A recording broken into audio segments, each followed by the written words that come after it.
গরমের দুপুর, রাস্তার পাশে একটা ছোট জুসের দোকান। একজন লোক খুব স্টাইল করে কমলা, আম, তরমুজ সব মিশিয়ে স্পেশাল সুপার জুস বানাচ্ছে। এই জুস খেলে শরীর ঠান্ডা, মন ঠান্ডা, মাথা ঠান্ডা। একটা ছেলে এসে এক গ্লাস নিল। প্রথম চুমুক, দ্বিতীয় চুমুক, তৃতীয় চুমুকের আগে সে দোকানদারের দিকে তাকায়।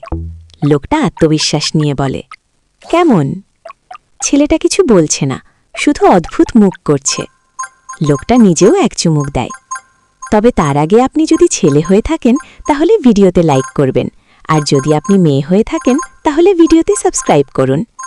লোকটা হঠাৎ চমকে ওঠে, আরে আমি তো ভুল করে লবণের বদলে চাট মশলা পুরো ঢেলে দিয়েছি।